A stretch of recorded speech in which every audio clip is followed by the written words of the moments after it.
Bismillahirrahmanirrahim. Assalamualaikum warahmatullahi wabarakatuh. Dan selamat pagi, berjumpa lagi bersama gua Razif Eka Putra di channel Malion Tinovo Vlog. Semoga kalian yang nonton video ini sehat selalu, dan yang lagi kurang sehat semoga cepat diangkat penyakitnya. Amin ya rabbal alamin. Hari ini Minggu 19 Maret 2023 jam bentar. Oh iya. Hampir jam 7. Ini kontennya pagi banget, guys. Karena hari ini temanya mau nge-review helm ketiga. Sebelumnya kan udah nge-review GMU Impreza. Terus yang kedua itu INKT 1. Dan videonya udah gua upload di YouTube di channel gua ini. Kalian langsung cek aja videonya ya.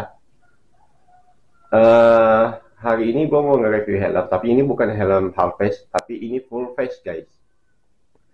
Helm yang gua punya sejak 2014, sekarang 2023, berarti udah kurang lebih 9 tahun. Jadi pas mulai intens pakainya ini helm sejak tahun 2019 sampai sekarang. Helmnya seperti apa, fiturnya, kelebihan dan kekurangannya seperti apa, gimana rasanya pada saat dipakai di jalan. Terus kita langsung lihat helmnya. Oke? Nah, ini dia helmnya. NHK GP1000 atau GP1000 ya. Tahun 2014 belinya, waktu itu masih SMA, guys. Sampai sekarang masih gua pakai. Pemakaian masih normal. Belum ada tanda-tanda visor rusak, cricketnya rusak, dark visornya rusak, segala macam. Paling cuma ada kerusakan minor yang nanti akan gua jelaskan dalam poin kelemahannya ini helm ya. Jadi tanpa langsung berbasa-basi, kita langsung lihat detailnya dari eksteriornya dulu ya. Warnanya hitam solid, polosan, nggak ada motif apa-apa selain logonya aja yang kebanyakan menurut gua. Mau dibilang kebanyakan enggak, cuman ukurannya gede juga. Bagian jidat satu, di sini satu, ini satu, di belakang juga ada lecetnya sedikit ini, tapi nggak apa-apa. Itu baru logonya ya. Terus apa lagi ya? Langsung ke ventilasinya aja. Ini ventilasi depan ada, goyang. Maaf, tadi sempat goyang, guys. Ventilasi depannya ada berapa ya? Bisa dibilang 6 kayaknya ya. Soalnya 2 di sini, ini kanan, kiri. Bukan 6 tapi 5. Ini 2. Ini udah 2 ya. Masuk ke dalam. Ini lagi juga di tengah. Mungkin ini arahnya untuk ke mulut kali ya. Ini bisa digeser, buka tutup, cuma kehalang aja tuasnya sama ini base mount. Habis itu di atas sini ada di jidat juga. Nggak tahu di tuasnya normal apa enggak ya. Takutnya sih. Sebenarnya dia di bawahnya kayak lidah begitu yang menutup dan membuka. Tuasnya dengan mekanisme ungkit, ini bukan geser. Sini juga. Tapi ini kelemahannya, tuasnya bagian sini kalau masuk angin, ketika udah ngebut malah ini, apa namanya, ada siulan, guys. Kadang gue dengar kalau udah laju, terdengar seperti suara orang ceramah di masjid, gemuruhnya itu loh. Agak unik sih ini kendalanya ini helm. Tapi selebihnya nyaman-nyaman aja sih. Nanti gue akan jelaskan interiornya kayak gimana ya. Terus untuk ventilasi di belakang, kayaknya ini juga lubangnya sih. Sini, ini juga lubang, di bawah sini juga lubang. Ventilasi belakangnya juga ada di sini. Ini di belakang atau samping ya? Kayaknya di belakang sini. Nah, ini ada jalannya. Kalau kalian bisa lihat, kayaknya di kanan juga ada. Terus di sini ada logo GP1000. Cuma ketutupan aja sama stiker standar luar negeri ya. Standar Eropa kan DOT. Kalau di bawahnya ini Snell. Cuman kalau nggak salah gua baca di YouTube, ini helm sebenarnya nggak lolos, tidak melewati apa namanya, standar Jepang, nggak ada stiker snailnya. Cuma apa namanya, kebetulan aja gue dapet yang udah ada stiker DOT dan snailnya ini, terus di bawahnya tulisan Made in Japan. Di sebelah sini ada logo XL, stiker XL, yang mana helm ini ukurannya XL, bukan L lagi. Jadi kalau soal ukurannya, gue juga akan menjelaskan fitmentnya nanti pada saat gue tes. Di sebelah sini ada logo emboss SNI, emboss asli guys ya. Terus di sini ada tulisan Dynamic Air System Performance. Sebelah sini kosong. Terus cara buka visor clear visornya, dia ada beberapa step ya. Walaupun dia keras, tapi tidak sekeras INKT1 sih kemarin. Berapa step ya? 1. Agak goyang-goyang sini. Karena emang sering dipakai. Tapi nggak tahu goyang mananya ya. Goyang duduk. Ini dari visornya sini yang goyang nih.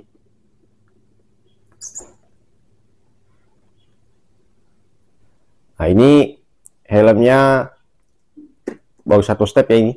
Ini step pertama, 2, 3, 4. Berapa sih tadi ini? Bentar, 1, 2, 3, 4, 5 step guys. Ini pas kebuka visornya, bisa dilihat sini karet-karetnya masih oke. Cuma memang ada lecet sih sedikit bagian sini, bergesekan sama visornya. Padahal ini bukan visor datar, ini visor cembung ya. Coba gua tutup lagi. Dari samping aja ini kelihatan sih kalau ini visor cembung.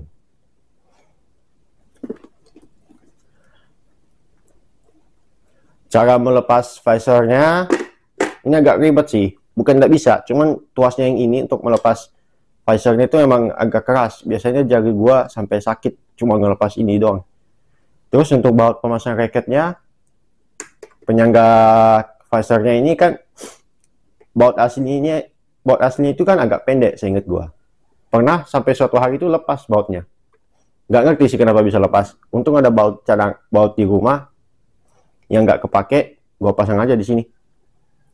Ini baut yang baru dipasang, bukan baru sih, tapi ini baut bekas di rumah yang disimpan-simpan kan, itu kelihatan.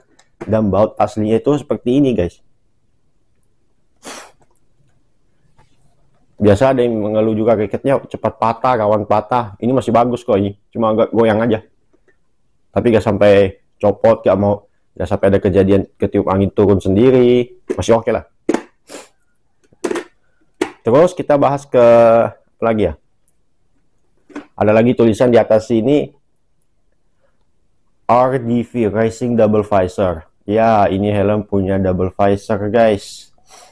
Di harga 480.000, waktu itu udah dapat double visor, dan tuasnya itu ada di atas sini, bukan di samping kiri ya. Biasa kan di samping kiri sini, cuman ini di atas kepala. Jadi ini ada panduan ya, sini tulisan open. Di sini ada tulisan active double visor. Di sini ada tulisan close. Jadi tinggal main geser aja ke bawah. Nah, sampai mentok, terus ada bunyi kliknya untuk kunci. Dan ini penampakannya ketika dark visornya dipakai, diturunin. Menurut gua ini panjangnya pas sih, nggak nanggung. Celah bagian tengahnya sedikit, tingkat gelapnya bagaimana nanti akan gua perlihatkan di slideshow foto di video ini ya, supaya lebih yakin aja. Dari luar gimana, kelihatan gelap banget sih ini, lebih gelap daripada INKT1. Terus cara naikinnya tinggal geser aja lagi ke atas. Terus di bawah sini penguncinya micro step. Untuk harian ini udah lebih dari cukup sih. Cara lepasnya gampang. Kayak gitu. Talinya panjang pendeknya bisa diatur. Ini ada, bukan busa sih, kayak semacam kain begitulah. Untuk nyangga ini talinya. Ini bisa diatur seberapa panjangnya, cuma biasa gua pasang sampai mentok di belakang sini. Nanti kalau mau dilepas tinggal tarik ini aja. Udah. Terus busa nanti juga gua fotoin bagaimana penampakannya. Cuman karena agak gelap sih di kamar soalnya. Warnanya hitam merah, bisa dilepas untuk memudahkan kalau kita mau nyuci nih busanya. Jadi busanya terdiri dari beberapa bagian. Ini ada untuk bagian tengkuk, ini ada chin curtain, cheek pad. Tapi kayaknya ini udah apa namanya? Gak tahu ini udah kempes atau gimana. Soalnya ini ukurannya XL guys. Tapi kalau di gua masih nyaman-nyaman aja. Meskipun karena ukuran XL itu jadi agak sedikit longgar. Makanya gua harus selalu pakai bagian topinya jaket supaya agak pas.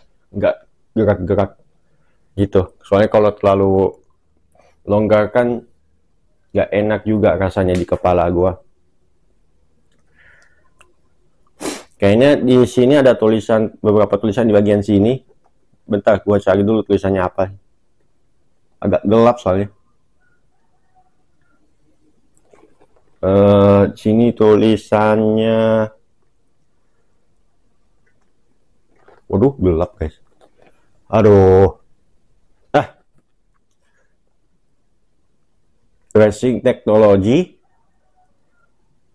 Sama di sini apa ya? Oh, anti-fog system.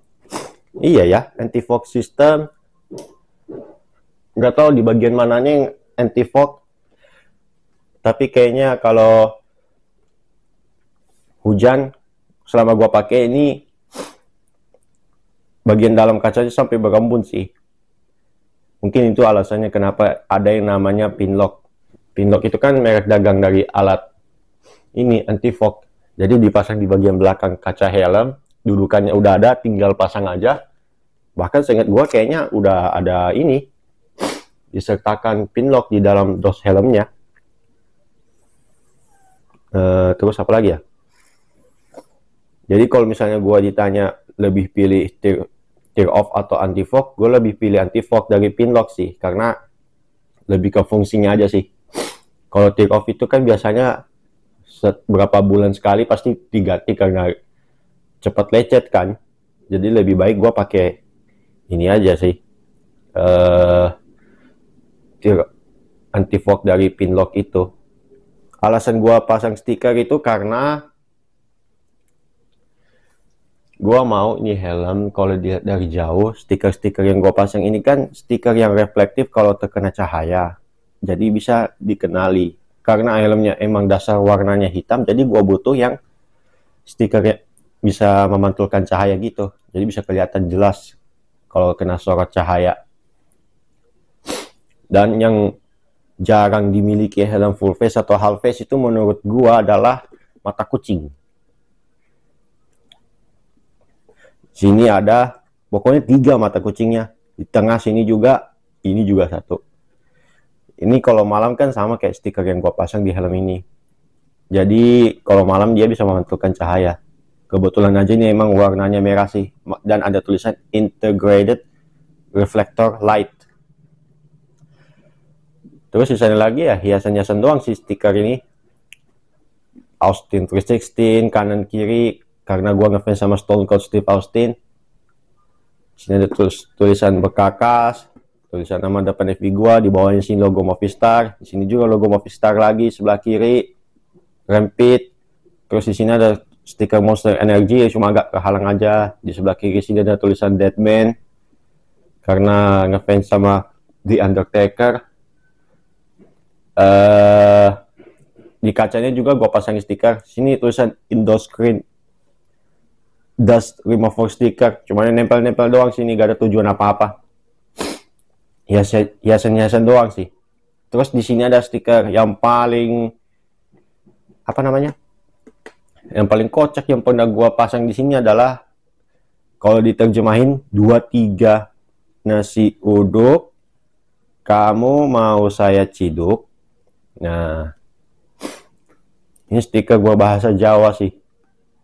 Di mana lagi ya? Oh ya, di bagian atas sini ada tulisan Monster Energy, sebelah bagian ventilasi sini ada tulisan Movistar, di sini juga sama Movistar. Sisanya di sini YJM, GAI, cuma nempel-nempel asal doang sih ini. Soalnya kalau dipakai double visornya ya kayak gini, ketutupan.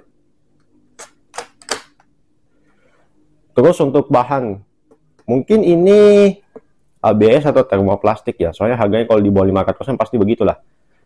Nanti gua akan cek harganya di Shopee atau Tokopedia berapa pasaran harganya helm ini ya.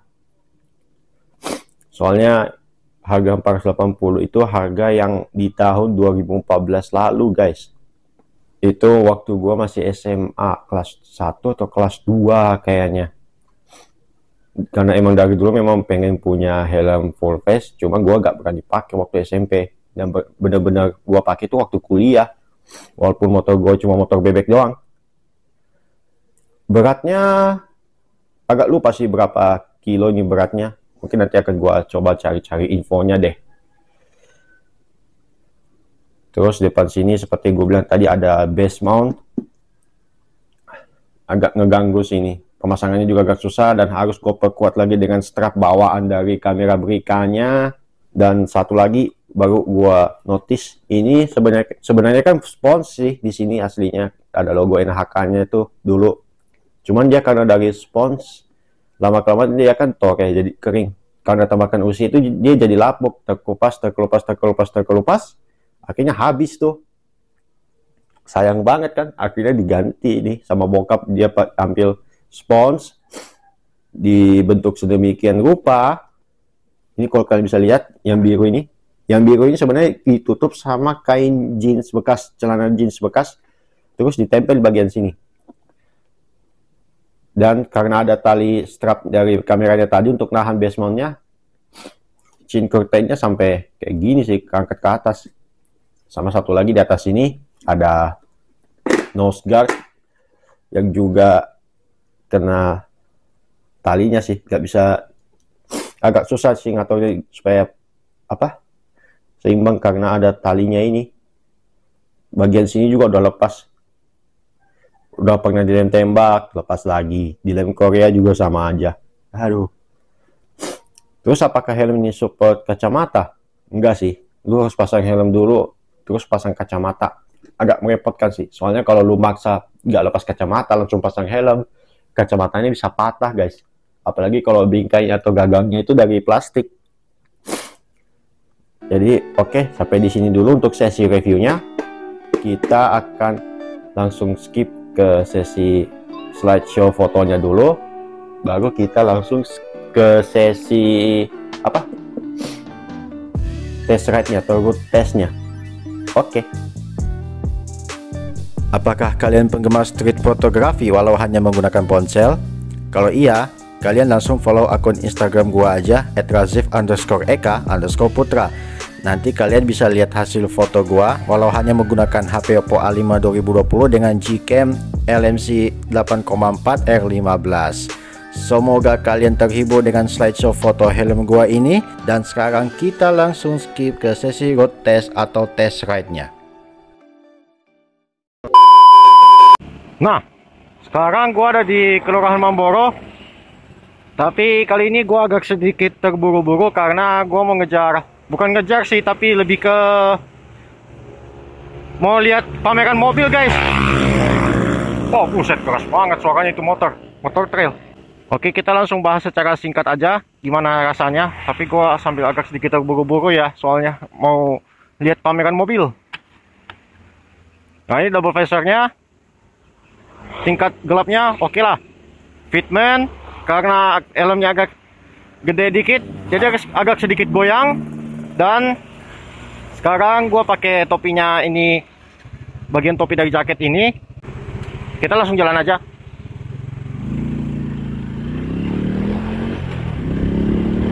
Kayaknya agak ketinggian sini. Ya udahlah.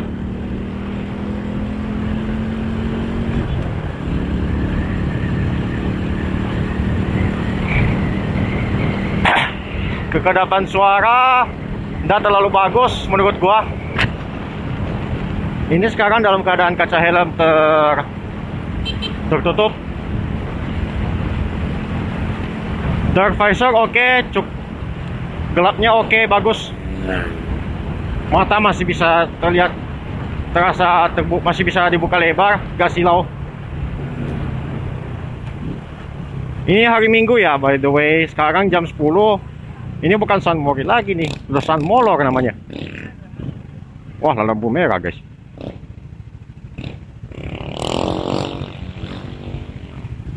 Baru juga berhenti udah lampu hijau. Ayo kita lanjut jalan lagi. Nanti kita lewat jalan pintas supaya cepet.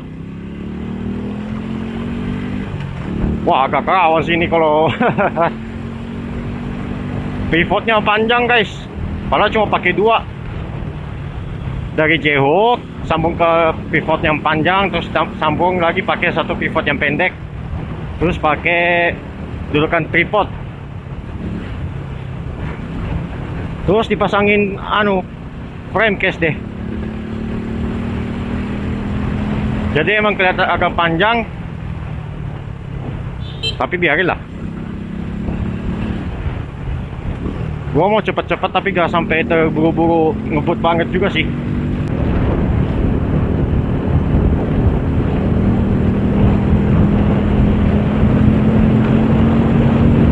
Ini aslinya untuk noise di telinga gue ini cukup jelas ya, tapi setidaknya suara motor gue itu masih bisa terdengar walaupun tidak sekeras yang gue dengar di helm sebelumnya ya. Kalau gue agak turunin dikit gini, nunduk dikit begini kepala gue, ventilasi yang di bagian jidat, bagian atas kepala ini sebelah kanan langsung ada bunyi siulannya guys. Cuma satu doang yang ada siulannya.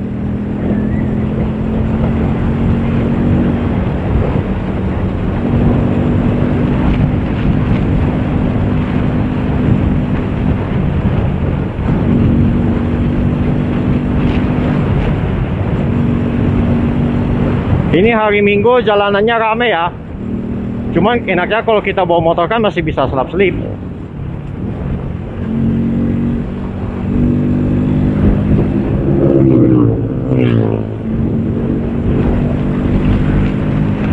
Sepertinya gue mau lewat jalan pintas aja deh. Ketemu pertigaan terminal itu belok kiri langsung. Untuk beratnya helm ini sendiri emang berat, tapi gak seberat INKT1.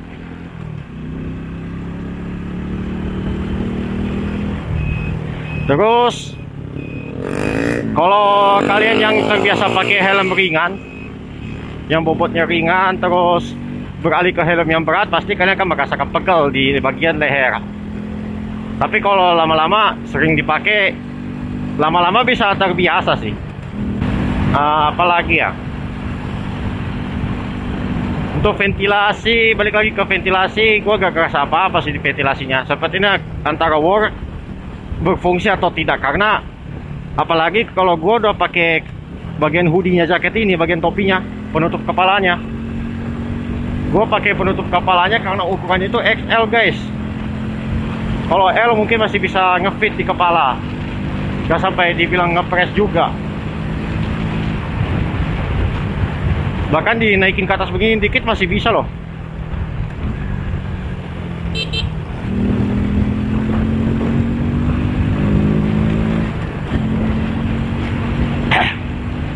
Jadi sebenarnya gue mau nge-review helm ini supaya bisa jadi rekomendasi untuk kalian sih. Sampai sekarang INKGP 1000 itu masih dijual. Sekarang juga kan ada banyak motifnya, belum lagi termasuk yang kalau dijual di Shopee sudah termasuk paket ganteng, pakai visor iridium, visor chrome atau ya smoke. Tapi gue lebih memilih pakai visor yang clear sih, yang transparan, supaya kalau malam itu gak gelap guys.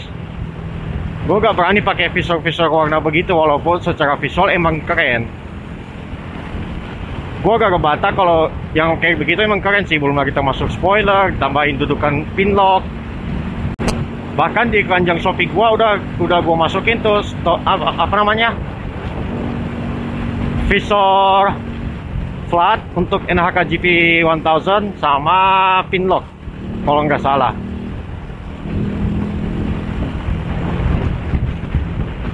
Untuk view-nya ya lupa. Kalau helm half face kan nggak usah dibahas lagi, namanya juga half face, pandangannya pasti luas lah. Kalau helm full face kan ada yang biasa, kalau belum terbiasa pasti ngeluh, view-nya jadi agak sempit. Kalau di gua sih enggak, walaupun visornya cembung, tapi tidak berasa apa yang kita lihat itu jadi kelihatan lebih gede guys. Ini masih normal-normal aja.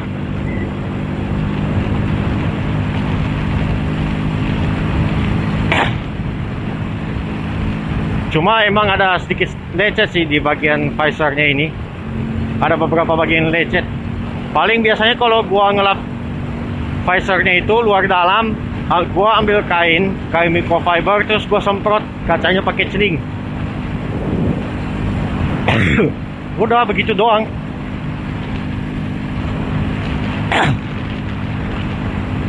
Jarang-jarang loh gua bisa keluar rumah itu hari Minggu naik motor sendiri kayak gini.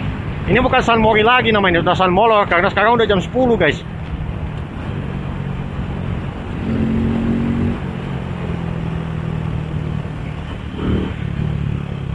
Untuk harganya sendiri ini 400-an ya, bukan 400-an lagi, seperti ini udah 500 lebih.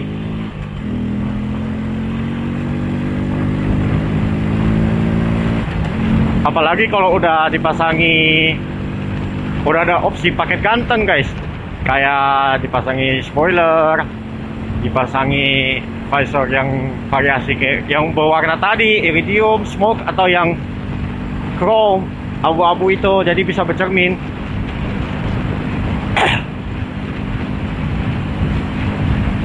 Ya harganya segitulah. Gua gak bisa ngasih linknya di Shopee karena beda-beda penjual ya, beda harga guys. Kalian tinggal cari aja di Shopee atau di Tokopedia atau aplikasi e-commerce apapun yang biasanya kalian pakai.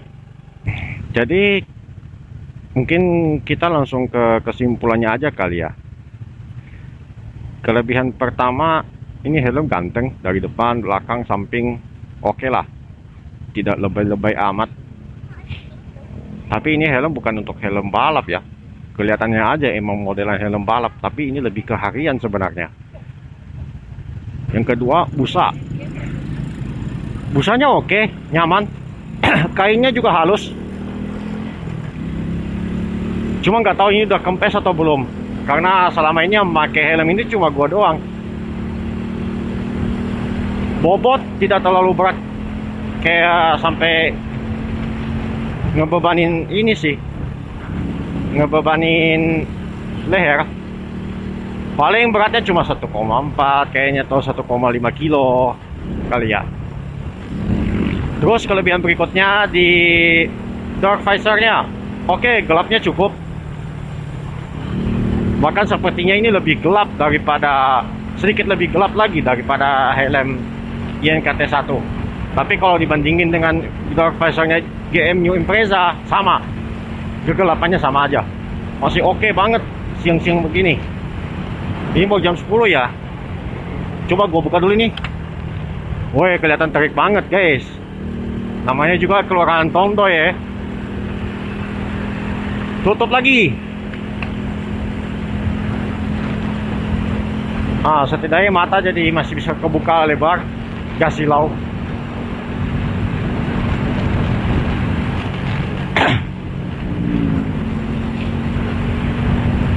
Apalagi ya? Dari busa, dark visor, clear visornya oke. Clear visornya masih oke nih, masih bersih, masih jernih. Lihat walaupun ada sedikit baret-baretnya.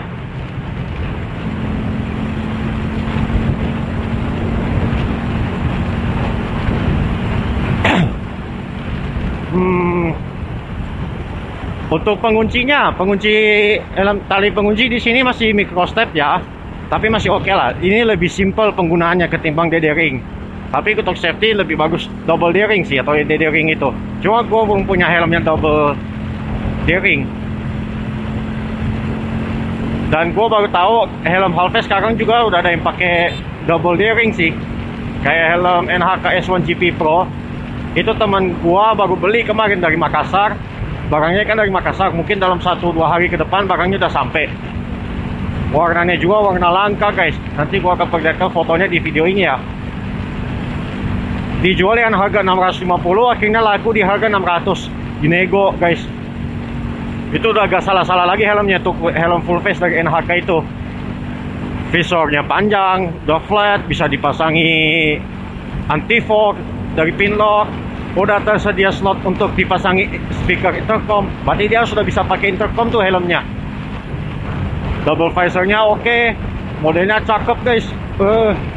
Tapi harganya emang lumayan tinggi sih tuh.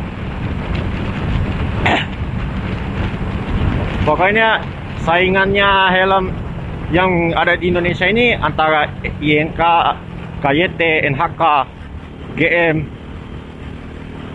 Itu kalau untuk helm harganya gak terlalu mahal ya. Kecuali kalau kalian maunya malah pakai helm merek Shoei, Arai, apalagi X-Lite misalnya. Shoei, Arai, AGV. Oh AGV guys, itu helm signaturenya Rossi, Valentino Rossi guys.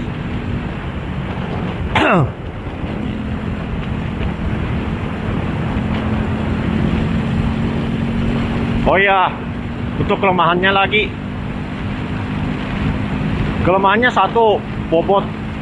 Gue merasa awalnya emang berat sih, lama-lama pegel. Ini sekarang aja gue udah rasa agak pegel sih. Tapi karena gue udah lama pakai ini helm selama bertahun-tahun dari 2019 ya.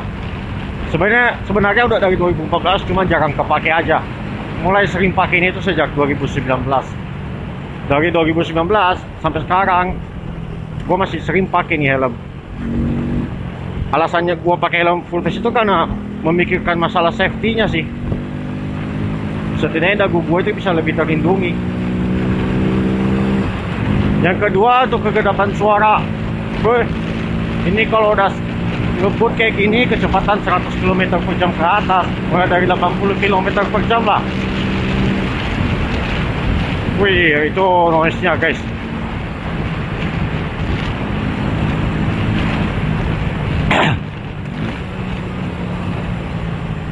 Noise-nya itu, suara anginnya memang ganggu guys. Mungkin juga bakalan masuk juga di suara mic gue ini. Ketemu lampu merah, akhirnya kita udah mau masuk ke Sigma sini. Gue mau cari tempat berhenti dulu ini.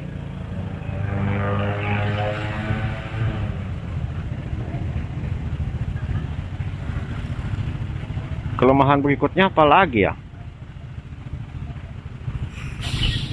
Sejauh ini sih gue gak menemukan kelemahan lain dari helm ini selain beratnya, ventilasinya, sama noise-nya. Sejauh ini 3 itu sih yang gue dapetin. Selebihnya masih oke lah. Jadi apakah helm ini recommended? Menurut gue iya, ini recommended guys. Toh kalau kalian misalnya gak suka yang polosan, ada juga NHK GP 1000 yang dijual versi motifnya. Motifnya itu banyak guys, dan gak cuma satu warna doang. Lo bisa dapat safety-nya, gantengnya juga lo bisa dapat guys. Kurang apa lagi coba? Ini bisa jadi referensi sih untuk kalian yang mau nyari helm full face. Apapun itu motor kalian ya. Maksud gua kayak apa sih? Ini kita bicara masalah safety sebenarnya. Masalah gaya itu kita bisa bicarain belakangan guys. Itu nomor sekian kalau soal style atau gaya. Gue mau nyari-nyari lorong untuk ke dalam balai kota 1 sebelah mana ya?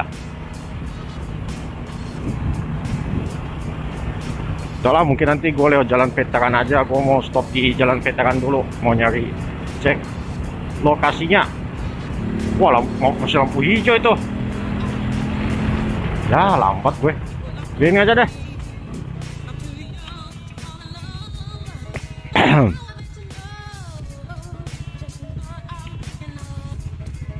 nggak tahu bagusnya gue berhenti di mana ya, merahnya anjir. Aduh. Jadi ya udahlah, sampai di sini dulu perjumpaan kita kali ini. Like kalau suka, dislike kalau nggak suka, tinggal ke komentar yang bijak, share dan subscribe jika kalian menganggap ini bermanfaat. Sampai jumpa di video lainnya. Terima kasih sudah menonton. Wabillahi taufik wal hidayah. Wassalamualaikum warahmatullahi wabarakatuh.